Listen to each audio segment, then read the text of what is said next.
All right, so we finished our drawers, and then we're gonna have shelves that stack on top of these 3 sets of drawers. So basically we worked on this portion of the build right here, and now we're going to be working on the shelves that sit right here. So we got our pieces cut, and what we're gonna end up doing is now putting rabbets with the router, and we're going to be installing our shelves into a rabbet on the shelf. So instead of using like a supportive material that the shelf sits on, we're going to put a rabbet into the plywood, and that shelf's gonna slide right into the plywood. This is our rabbet bit without a bearing, and we're going to set our height using our shim, and let's get going. Now when I measure for my shelf height from the bottom of the shelf, I'm going to end up measuring from a factory edge on all 3 pieces. So my first shelf's gonna be 18 inches. I'm gonna come up, this is a factory edge, so I know it's gonna be nice and square across, and I cut all my pieces for this shelf from factory edges. So if you cut from a factory edge and you measure from your factory edge, you know you're gonna be pretty square and straight. So that's gonna be 18, and then I'm gonna measure from my factory edge on this side too, 18, and I'm willing to bet that if I put a level on this shelf once it's done, it's going to be very level.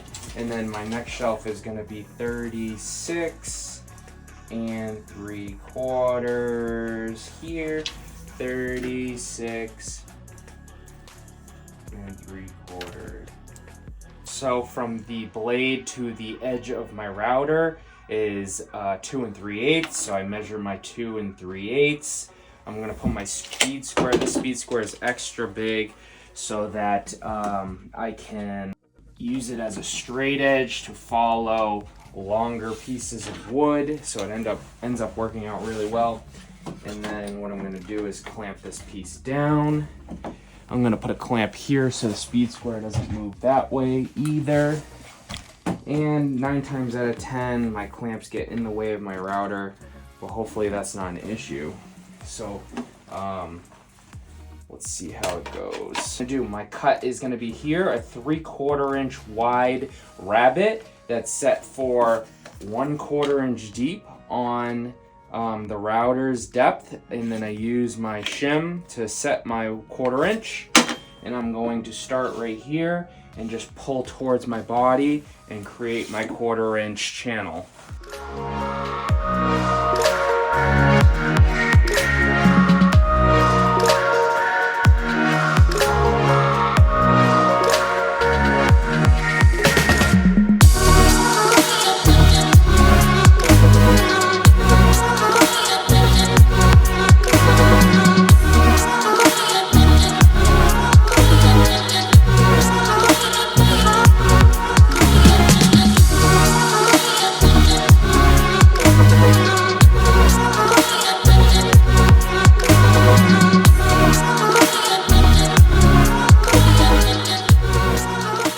Once the dados are cut with the router, I use pocket hole screws to assemble all 3 sides of the shelf together.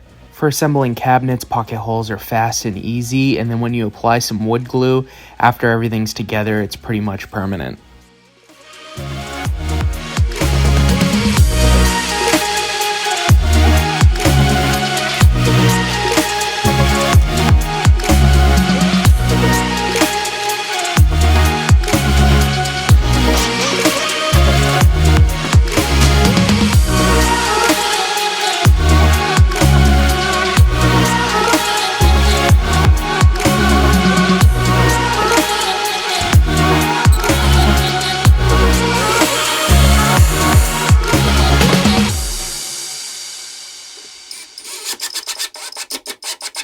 On the side of the bookshelf that you will not see from inside the room, I opted to countersink some screws. Pocket holes are convenient and can be hidden nicely, but when it comes to strength, countersinking a screw from the outside in is much stronger hold.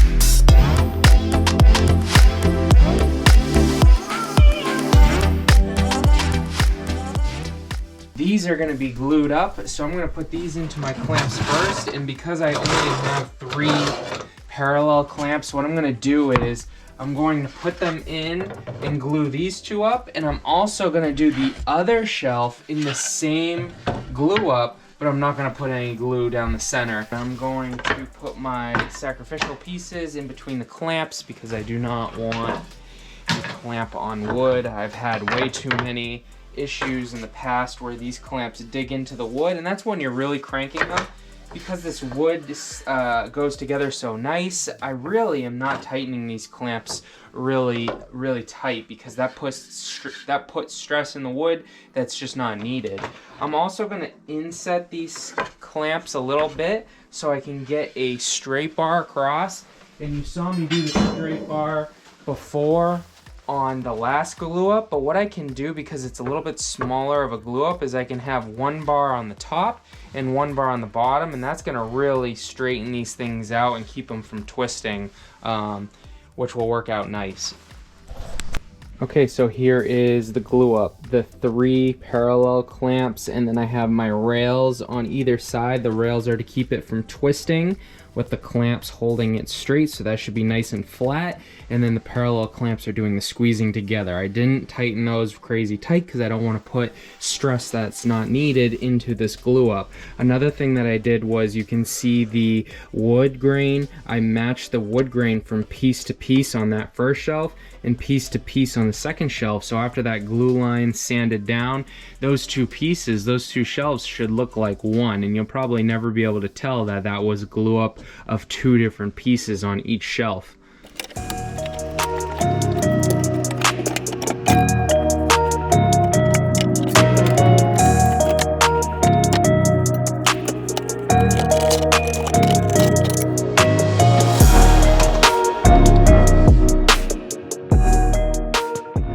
The face frame follows the perimeter of the shelving unit to make it look finished by covering the plywood edges. Here I'm constructing the face frame with pocket holes again, and the wood I'm using is poplar.